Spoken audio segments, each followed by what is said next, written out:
What is up, guys? Welcome back to the channel. Today we're going to be talking about why I bought the Keychron K2 and also returned the Keychron K2 within 48 hours. If you guys don't know, a little bit of a breakdown of the Keychron K2. It's super hard to say, so I'm just going to say K2 from now on. It does come in 3 models. If you bought it on Amazon, you can get the white backlit version, the RGB backlit version, and then also the aluminum frame version, which comes pre-installed with the RGB backlighting anyways. And those 3 prices are going to be $74.99, $84.99, and $99.99.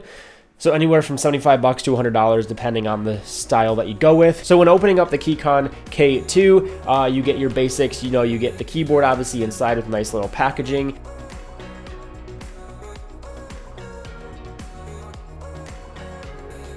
You get a few extra keycaps here and there just to kind of lay out throughout your keyboard. You get a micro USB to USB-A cable, which is kind of weird because it has like a 90-degree angle on it. It's not a straight-in plug because it does plug into the left side of the keyboard for some reason. It doesn't plug in the back like most other keyboards do. And then you also get a keycap puller, which is just like a generic one that you kind of expect for a mechanical keyboard if you're going to be switching the caps. And that's kind of all you get in the box. It's pretty basic, some manuals, things like that. But other than that, just the keyboard, a few accessories, that's it. Another weird thing to note about the K2 is that it has physical switches on the side to switch what kind of input you want. So you can switch between wired, Bluetooth, and then off. I'm not sure why there's an off setting because you just could switch it to the wired one and just not use it. But there is an off setting, I guess, in case you want to just completely turn the whole thing off, make sure it doesn't type, which you could just unplug it. But anyways, there is 3 options if you want to use them. The K2 also only offers Gatoron switches. There's no cherry, there's no kale, there's only Gatoron switches on this thing, which isn't bad. It just depends what you like. I personally got the Gatoron Reds. They were fine. They were the switches I didn't have any issue with at all. That's not the reason I returned it so fast. Another thing about the K2 is it is supposed to be like MacBook focused. So a lot of the advertising for this thing shows up as like made for MacBooks, very MacBook layouty type thing. It's supposed to interface really well with the MacBook. And again, I didn't have any problems in that sort of area either. The Bluetooth worked fine. You can connect up to 3 devices using the function keys. And again, I had no problems connecting with those either. It did work very well on the MacBook for the few hours that I had it. It was very natural to use. The key layout made sense. Everything made sense for the MacBook. I also have a desktop that sits over here. So I use it for both just to try it out. And I really didn't have a problem with either one. They both layouts made sense. You can switch the layout that you want to use. I didn't really have a problem with that at all. And now for the part that everybody wants to hear, the typing test. I'm going to preface this with I don't know if my keyboard was broken. I don't know if the spacebar is supposed to be mushy. I don't know if the spacebar is supposed to be mushy. You can hear it in the sound test in a second. But my keyboard had the spacebar was super mushy. All the rest of the keys sounded fine. Spacebar really bothered me. And you can hear it in the sound test for yourself. This is one of the reasons that I got rid of the keyboard.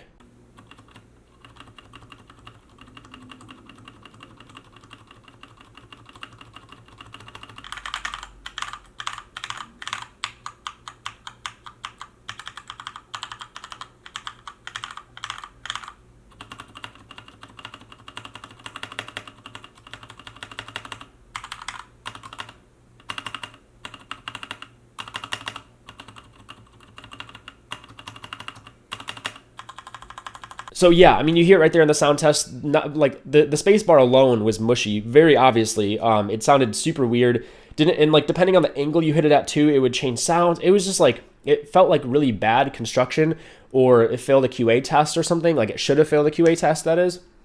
So that was one of the reasons that I got rid of the K2 so fast. Was the typing experience was like fine, but the spacebar just bothered me so much for something I just paid $80 for. I feel like it shouldn't be mushy like that. Now the RGB for this keyboard can be controlled using a physical switch on the side to turn it on and off, and then you can also use the button in the top right corner to switch the mode of the RGB lights.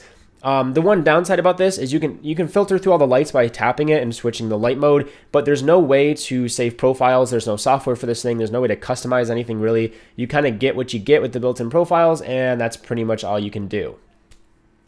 One thing I have noticed about this one compared to the AN Pro 2 that I have now is the brightness was kind of lacking. You can't really hear in the video, it kind of does stand out and look a little bright, but I had to turn all the lights off, turn the exposure and all the way down on my camera to make these lights stand out. They are pretty dim compared to other ones. That might be because I didn't get the aluminum backplate one. I got the normal plastic one, but I didn't want to pay an extra $20 for a metal frame, and that might be why I'm getting such dim lighting on my keyboard. But just a thing to note is that the RGBs don't seem to be as bright as other keyboards that I've used before. So getting to the main point of the video, why did I sell this thing so fast and switch to an AN Pro 2 literally the next day? Well, the biggest thing for me and the biggest thing that I was worried about and ended up being true buying this thing is it is tall. It is the tallest keyboard I've ever used in my entire life. It's the tallest keyboard I've ever seen. It is huge. So I put the K2 up next to a Magic keyboard. Because this is promoted as a MacBook keyboard, I figure you might be used to using the Magic one. So seeing it next to the Keychron might kind of give you an idea of how tall this thing is. It is unbearably tall.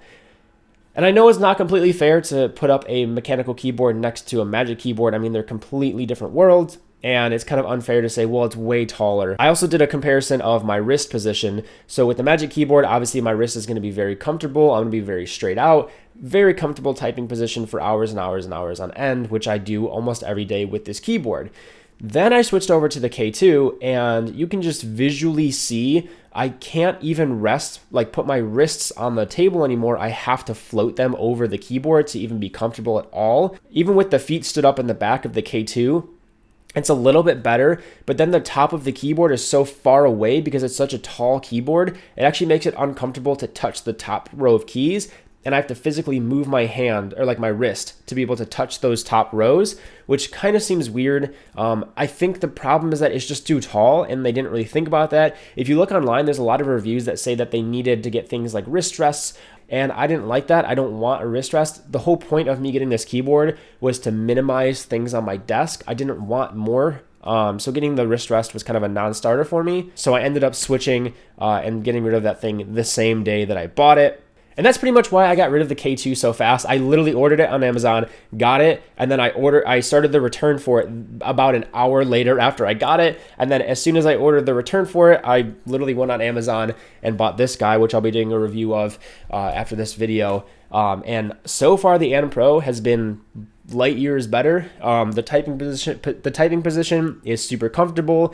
The lighting is so much better. There's software for it. Like overall, it's not as good for the MacBook like the K2 is, promoted to be. But if I have to decide between something more compatible and something more usable, I'm going to go with usability any day. And I hope that this helps you kind of decide what you want to do. If I had to give an honest opinion, I would say don't buy the K2. It's too tall. The RGB lights aren't worth it. There's no software for it. And the fact that I got a mushy spacebar tells me they might have some quality control issues. Overall, for pretty much the same price, you can go and pick yourself up an AN Pro 2 or multiple other 60% keyboards. I would choose one of those personally, but that's up to you to decide. Thank you guys so much for watching. I hope this video informs you and you got everything out of it you wanted to. I'll see you in the next one, which will be a review of the AN Pro 2. Okay. See you guys. That was bad. See you guys.